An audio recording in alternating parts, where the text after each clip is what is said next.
Keys to the Commonwealth, a podcast where we share the real stories of local community members who are using real estate to build personal wealth, along with tips and tricks from professionals across the industry. And now, your host, Landry Fields. Welcome back, everyone, to the Keys to the Commonwealth podcast. I have a very special guest for you today on the show, and very excited because he is the founder and owner of Nature Rooms, which we will learn more about here in a minute, as well as Remix Education.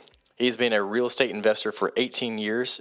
Born and raised right down the road in Berea, Kentucky, he received his degree from the University of Kentucky. He married his beautiful bride, Jenny, and together they have 4 awesome kids, Isabella, Zeke, Mason, and Melea. I am stoked to welcome my friend Matt Hogg to the Keys to the Commonwealth studio. Matt, my man, thanks for coming on the show. Yeah, man, I'm super pumped. It's going to be awesome. Yeah, you're one of those guys that have always got something. Every time I talk to you, you've got something. You're probably like me, where I'm always working on something, and it seems like you're the same way. You've always got something that you're working on, creative at heart, and so forth. Always dreaming. Yeah.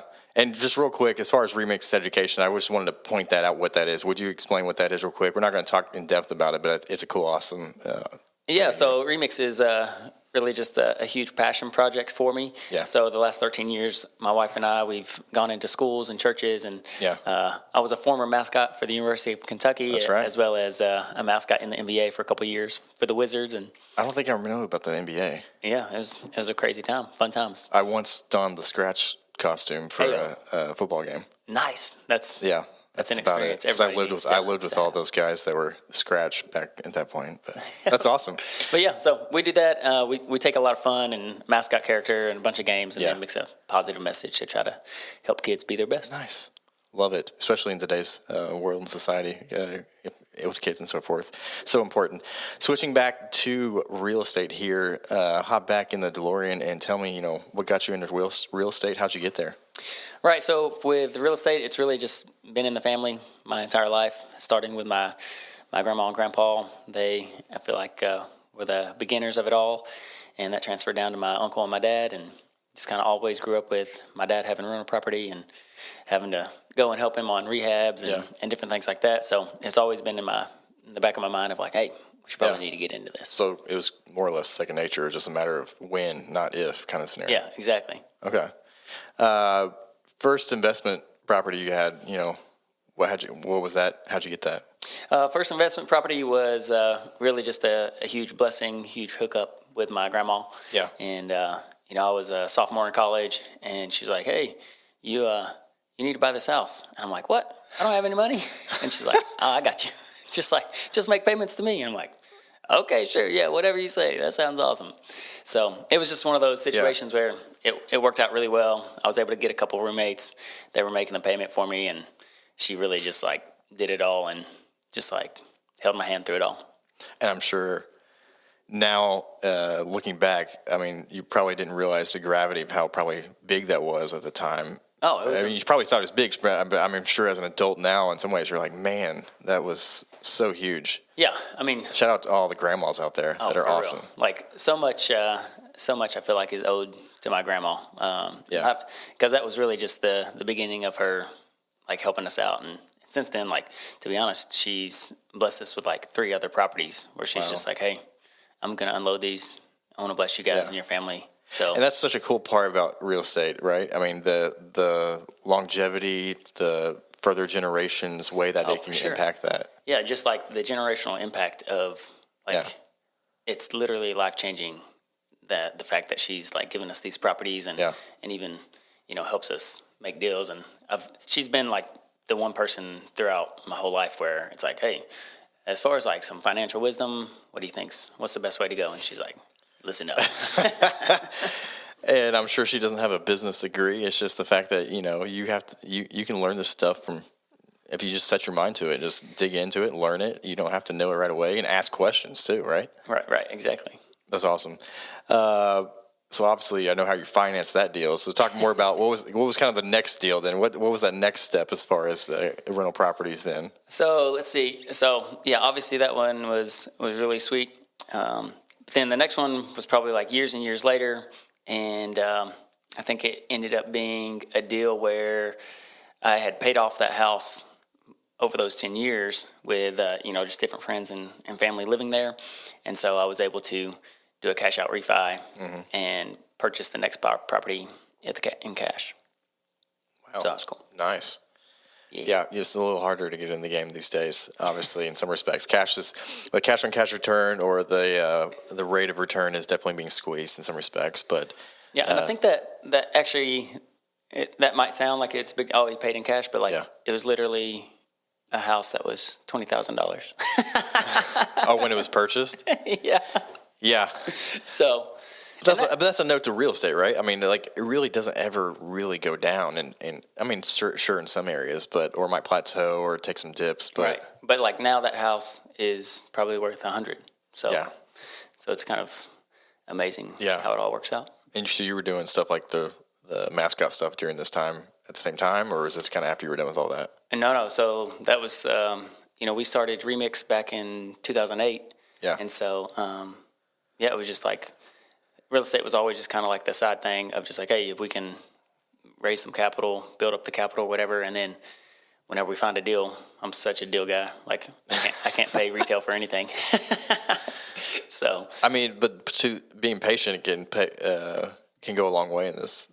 Oh, 100%. Being patient, and I mean, this is also just something I live by. But which, no offense, you don't seem like the most patient of a person sometimes, with the way you want to go. So that's ironic and funny, actually, in some respects. I think so much of it does just come down to relationships. Like even that deal was a couple of good friends of mine that I'd heard them talk about it, and they're just like, "Oh, this house is terrible. I hate this house." And it's like, man, that sounds terrible. Until like one day, I'm like, oh wait, let me get that.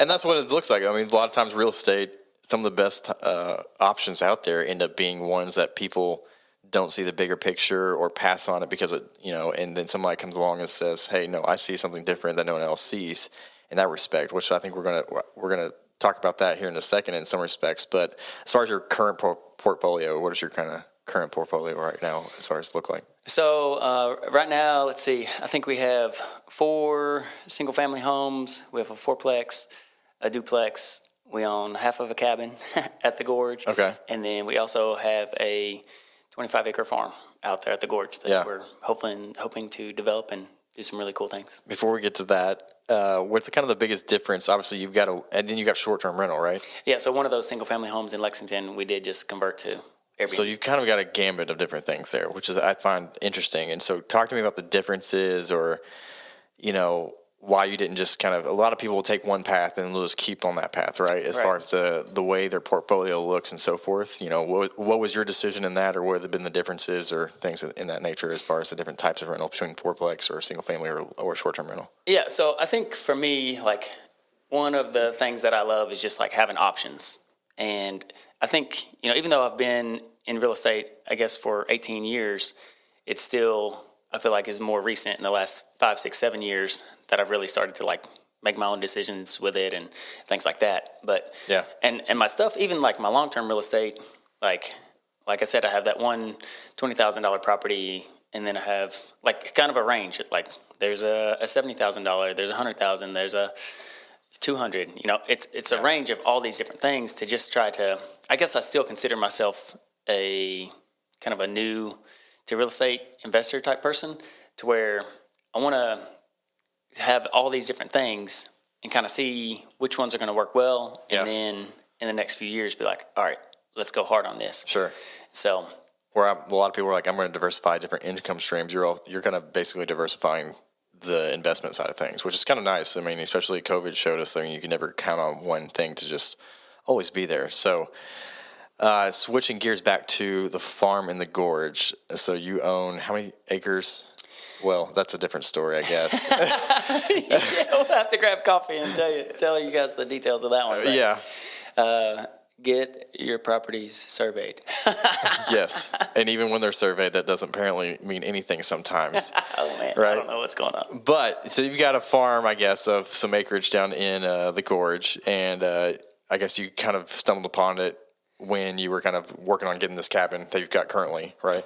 Yeah. So, we had a few of the homes in Lexington. And then a buddy was just started talking about the gorge and how he has a cabin, and he's able to go use it some, and he's able to like bless some of his friends and let them stay there for cheap sometimes, or just like let them stay for free. But then he was also able to get the same return as like one of my long-term rentals in Lexington. I'm like, man, what's up with that? Right. And like the real kicker was, all my deals in Lexington or Berea, I'm always like, hey, talking to my wife, and I'm like, hey, what do you think about this? And she's like, man, I don't care.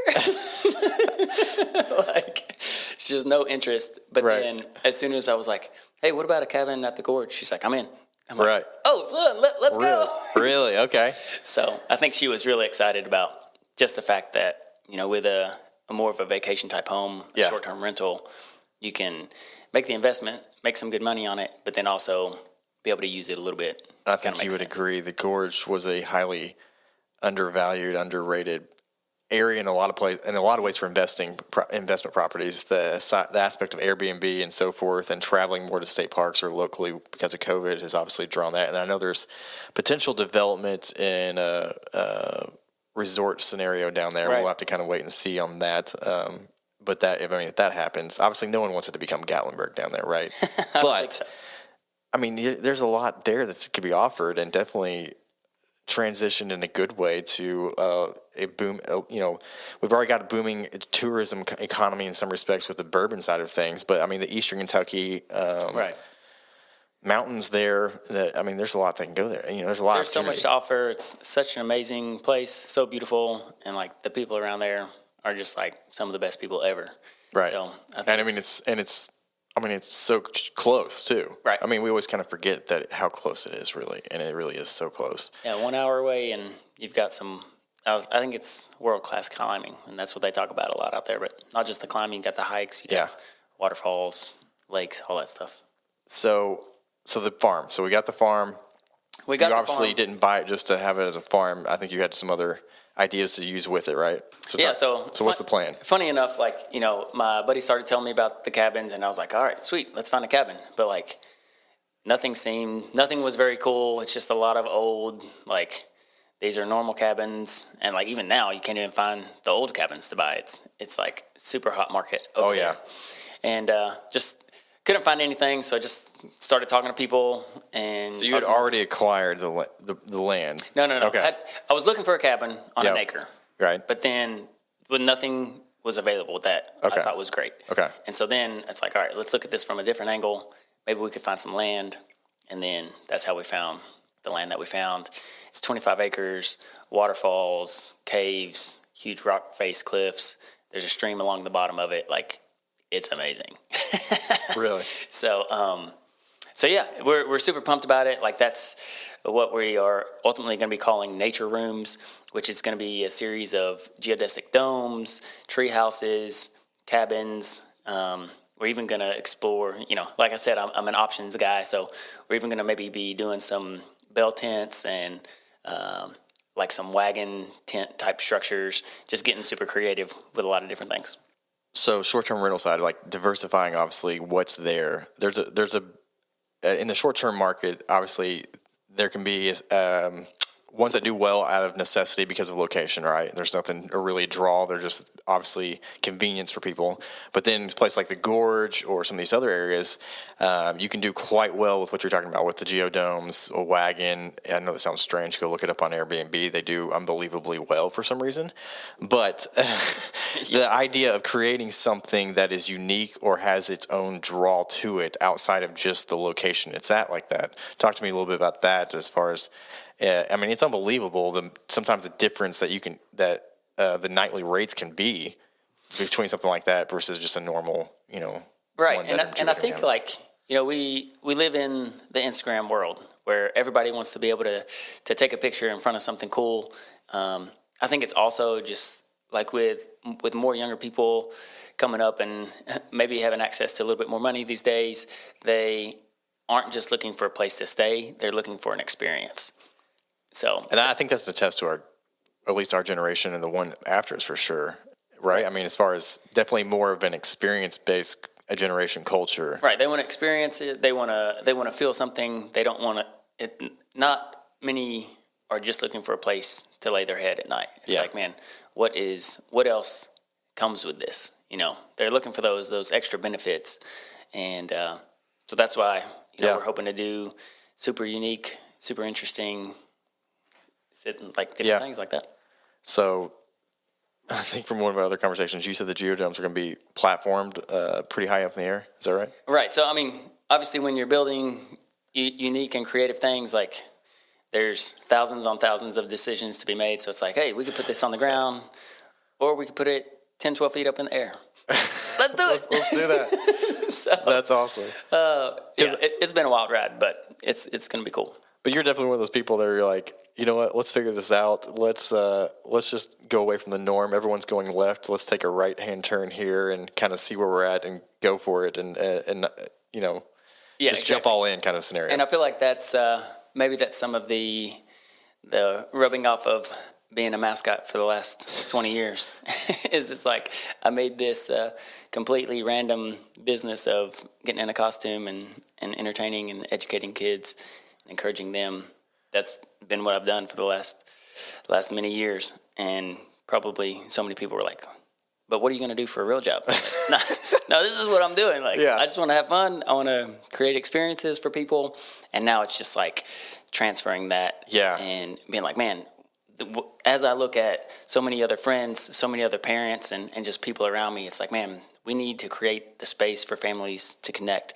We need to create the space for, husbands and wives to be able to get away and have some rest and have some relaxation.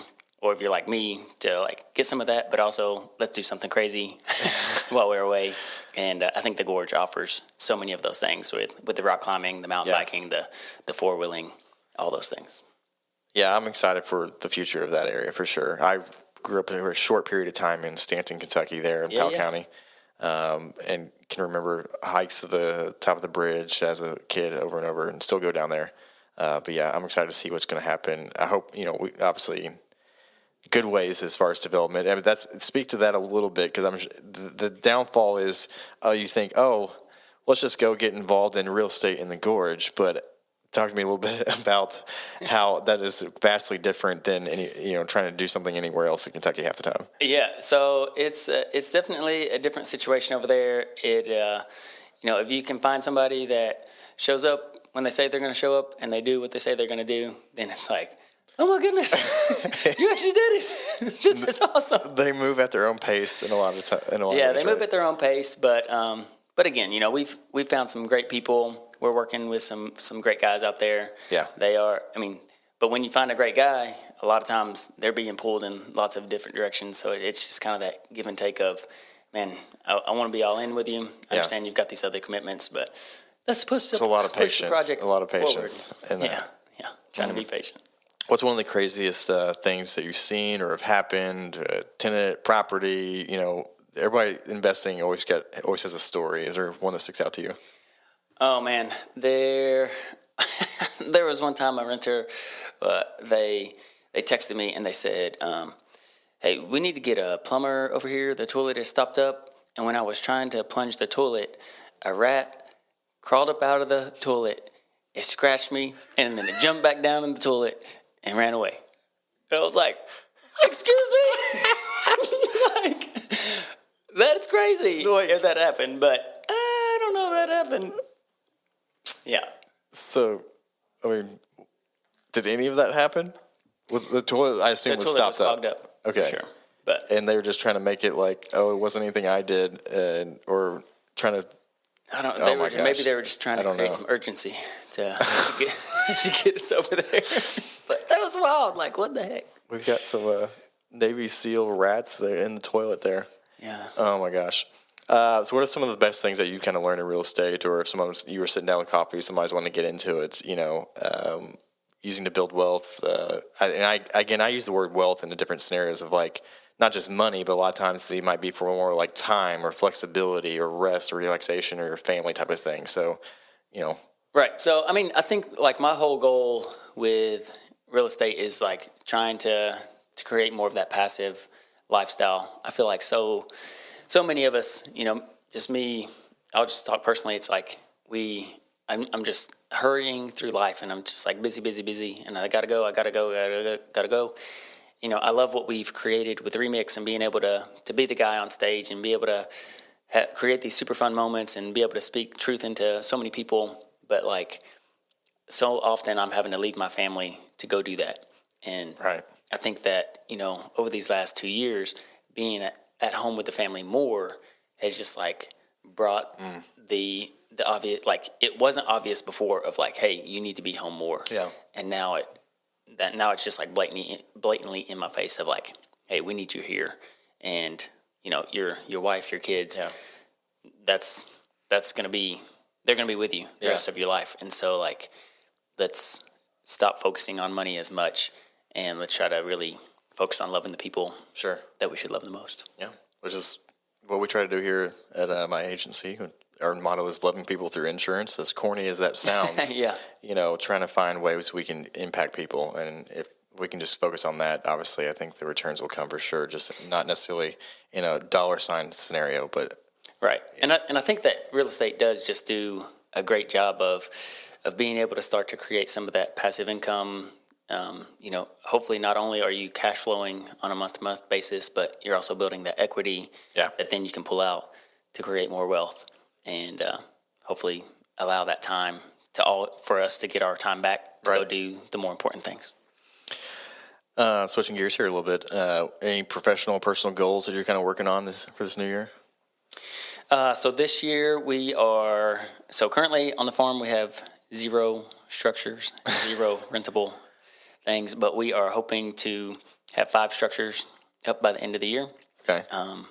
We're hoping to have a dome, a treehouse, a bell tent, What is a bell tent? A bell tent is like a thick canvas tent.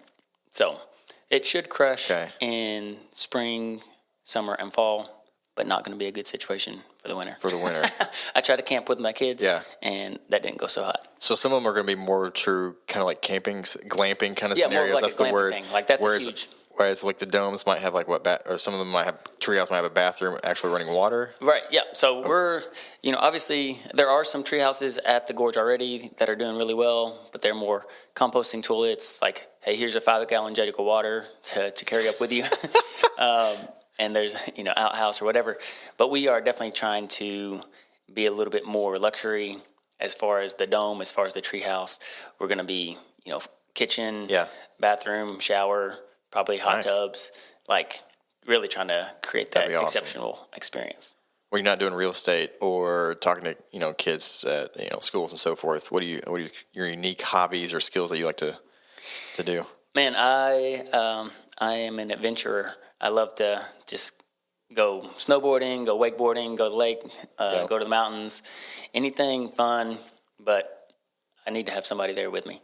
Yeah. So no, I hear you. Just doing stuff with my friends, with my family, building those relationships, hopefully doing something where there's a slight chance we might die. Yeah. But then not dying. Because your oldest is how old? So she's 10. 10. I have a 9. Yeah, so they're kind of now getting to that age where it's like, all right, we can do some more adventurous stuff or adventures, do more things than when it's like a stroller involved. And so if anybody knows my family and my kids, like they're definitely on the crazy side. Let's go cliff jumping, Dad, or rope swinging, or let's go down the Black Diamond. Yeah. So I just went skiing and almost ended up on a Black Diamond. I haven't skied in like 7 years, so I'm not necessarily that level for sure. Which one of your favorite concerts? First or favorite concert you ever attended? Let's see. Favorite concert. What was that? We just I went to a Coldplay concert whenever I was I was up in Washington D.C. and that was like when Yellow was a hit. Yes, I saw them around that same time up in Cincy. Yeah, it was awesome. That's awesome. What are one of your all's favorite date night restaurants in Malone's. areas? Yeah. Always Malone's. Always Malone's. Doesn't matter if we had it the where day you getting before. at Malone's? All right, this is the trick. Because I know what I'm getting. I'm just curious what you're getting. So we're getting the California roll. Starting off with California roll. Okay. Then they're going to hit you with the bread. Yep. And the Lexingtonian salad. And then we get the twin fillets. We split them. We split the whole meal. Yeah. So because I'm cheap like that. Yeah, you can. And we split the whole meal. We add an extra side. We're out of there for $50. Yep. And like most times we're like, hey, can we get a salad on the way out? And they give you a whole nother salad. I mean, you gotta be thrifty around here. Yeah, I used to love it. Now I'm a big. Your taste buds changed. I'm a big fan of blue cheese now. So the blue cheese on the twin fillets has rocked my world now. That's what I have been getting lately. What's the first car you ever owned? A Chevy Cavalier with the ground effects. Boom. What's the ground effects? Like lights underneath of it? It was just like the plastic piece that made it look Oh, more low profile. It was ridiculous. All right. And then anything that, as far as your investment property there in the gorge, anything last words as far as that goes, what to say, how do we find out about it or follow along with that? Yeah, so we're going to be rolling out all the social media and even a website. It's going to be called Nature Rooms, and it's going to be awesome. Like, I'm super pumped about it. Like I said, eventually I feel like 2022 is just kind of the testing year, and we're going to see how well each one of them do. But, within the next 2 or 3 years, I'm hoping we pop up. That area, like 10, I said, it's 15. going to continue to explode for sure. And so I'm excited to watch it. So check us out. Come hang out with us. Come stay. It's going to be awesome. Matt, appreciate you coming on the show today. And thanks for listening. Make sure you subscribe, and we look forward to having everyone join us on next week's episode of the Kentucky Keys to the Commonwealth podcast. Matt, appreciate it as always. Thanks, man. To learn more about this podcast, visit our page at keystothecommonwealth.com.